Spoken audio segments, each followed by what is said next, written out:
देखो निचली भूमिका में सबसे पहले मान का त्याग करना चाहिए। ये मान के बड़े पड़े हो, मरे जा रहे मान के लिए, दौड़े फिर रहे मान के लिए। कोई आत्मचिंतन में दे मान मान मान मान मान मान, इस मंदिर में इधर बोली उधर बोली उधर बोली इधर बोली, भागते फिर रहे रात हो, और पानी की बाटल लिए पानी छान छान के पी रहे।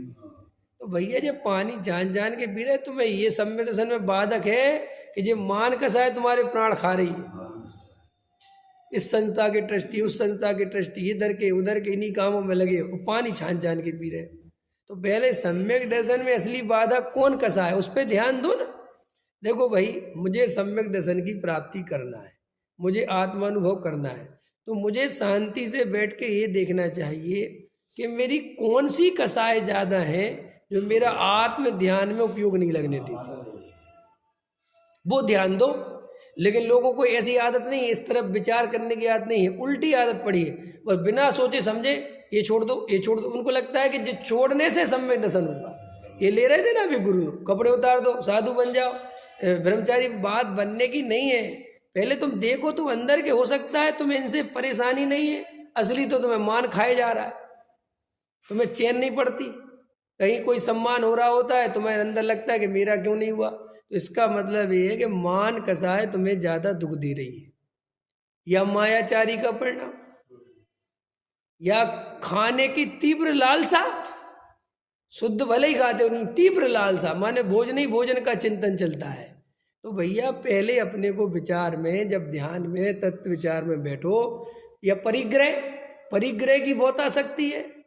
ऐसे भी लोग देखे जाते हैं, बहुत सारे नियम व्रत लिए रहते हैं, बाजार का तो पानी भी नहीं पीते, लेकिन परिग्रह के इतनी आसक्ति, इतना। मैं तो अपने प्रत्यक्ष जानता हूँ, मैं भी नाम नहीं बता सकता, मेरे वो इतने अच्छे मित्र रहे पीछे कभी, और मैं उनके बहुत निकट रहा। अब तो नहीं रहे, समय बदल गया, लेकिन मैंने देखा पानी बिल्कुल अपना छान के पीते हैं, बाजार का पानी भी नहीं पीते, लेकिन उनकी परिग्रह के प्रति इतनी आसक्ति और इतना मायाचार जिसका कोई लिमिट नहीं। पैसे रखे रहेंगे वो, और सामने वाला बेचारा गरीब आदमी वो पैसे मांगेगा, रिक्शे वाला पैसे नहीं देंगे, वो पानी छान कर पीते हैं। जबकि उसे चाहे तो हाथ क्या दे दे, वो बेचारा चला जाए। अब वो कल 300 रुपये लेने फिर कहीं से बेचारा कहाँ से आएगा, अभी नहीं है जा। और मैं कहता था यार दे दो इनको, क्यों परेशान, पता क्या कहते, इनको जरूरी है, कल आएगा, कल कोई। तो ऐसे परिणाम है ना। तो जी तीव्रता कसाय के परिणाम है किसी जीव को परेशान करने के। तो यहाँ तो तेरा ध्यान नहीं जाता, और पानी बिल्कुल उबला हुआ छान के रखते थे बाटल में, मेरे साथ की बात है। और परिग्रह के इतनी आसक्ति, यही चिंतन चलता रहता था। वहाँ की प्रॉपर्टी सस्ती हो रही है, वहाँ ले लेंगे तो 2 के 4 हो जाएगी। अब उनको ये पता नहीं है कि तुम्हारे लिए पानी छानना और नहीं छानना सब बराबर हो रहा है, असली तुम्हारी परिणति इसमें लगी हुई है। देखो भाई, हमें मोक्ष मार्ग में आगे जाना है, तो हमें मोक्ष मार्ग में हमारे लिए क्या क्या बाधा है। अगर तुम्हें बच्चों के प्रति बहुत आसक्ति है, तुम उनमें अपना बहुत समय खराब करते हो, तो सावधान, तुम यहीं ध्यान दो। नहीं समझ में आया? अब तुम पानी छानने की जगह इस पे ध्यान दो कि मेरा इसमें ज़्यादा दिमाग खर्च हो रहा है। लेकिन अपन क्या है, ये बाहर में 2-4 नियम ले लेते हैं, इससे तो अपने को धर्मात्मा समझने लगते हैं। और बाहर में वो आसक्ति और वो परिग्रह और वो जो वो बताया मैंने, वर्णन किया, उन सब में हम ज्यों के त्यों लगे रहते हैं। और बस एक पानी छान के बोतल पकड़ ली और बस अपने को बस ऐसे ले लेके घूम रहे हैं, और अपने को बड़ा धर्मात्मा समझ। अभी हमारे एक मित्र हैं, वो पानी छान कर पीते हैं और अपनी गर्म बाटल लिए रहते हैं। और मैं कई कार्यक्रमों में जाता हूँ तो अपनी बाटल लिए रहते हैं, समझ में। अब देखना ध्यान से, मेरी बात सुनो। तुम जब इतना नियम लिया, मैं सबकी बता रहा हूँ जी, पोल पट्टी, तुमने ये नियम लिया कि तुम पानी की बाटल ले लेके घूम रहे, ठीक है, गर्म पानी की बिल्कुल, और तुम्हें वहाँ कुछ भी नहीं खाना, ठीक है। मुझे बता, तुम चक्कर क्यों काट रहे हो, क्यों काट रहे हैं? वो तो स्टॉल पे जा रहे हैं, इधर देख रहे, वो खाने वालों से मिल रहे। अरे तुम शांति से सोफा पे बैठो ना एक जगह, और बढ़िया प्रवचन लगाओ कान में, शांति से बैठो। उपस्थिति दर्ज करानी है ना, क्योंकि तुम्हारा तो इतना भाव रह गया कि तुम वहाँ सभी छोड़ दिया, तब तो तुम्हें ज़्यादा कोई है नहीं, तो इस बात की निशानी। लेकिन वहाँ तो तेरा तीव्र राग देखा जाता है, तो दुनिया भर से बातचीत में लगा हुआ है। जिससे देखो, मैं तो कुछ लेता नहीं, मैं तो अपना पानी लेके चलता हूँ। तो ये तो भाई साहब इस बात की निशानी है कि तेरे अंदर बहुत दिखावटी बनावटीपन है। और मैं तो कहता हूँ जिनकी उम्र हो चुकी हो, जिनके बच्चे शादी विवाह में जा सकते हो, उन्हें तो बिल्कुल नहीं जाना चाहिए।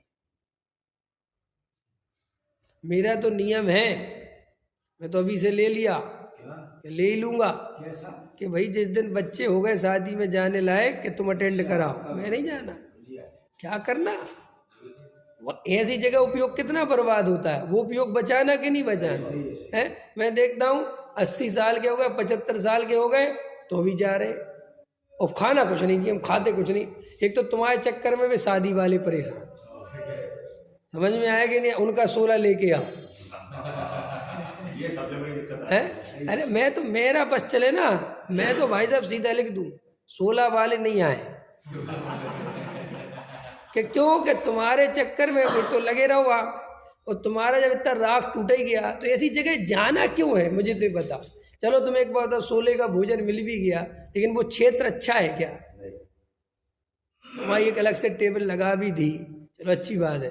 और तुम यहाँ तुम बढ़िया शुद्ध खा रहे हो, और वो सामने वाला केले के पकोड़े खा रहा है, उसके आलू के है, और वो कैटरिंग वाले घूम रहे हैं, समझ में चल रहा है, उनको भी देखते जाते हो, यहाँ भी खाते जाते हो, क्या परिणति बेकार होती है।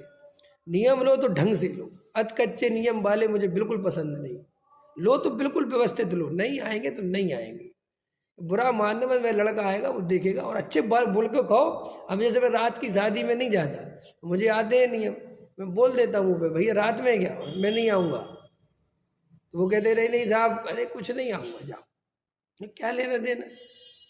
पहले 2-4 बार शुरुआत में गया मैं, फिर मैंने देखा अरे तो बहुत विकल्प होते हैं, बहुत कसाय के प्रसंग है, क्यों जाना, ना हमें कुछ लेना ना देना, व्यर्थ में ही खड़े वहाँ है कि हम सब लोग व्यवहार निभा रहे, चूल्हे में गए लोग व्यवहार है, मैं तुम्हारे चक्कर में जो है व्यर्थ में ही लगा रहा हूँ।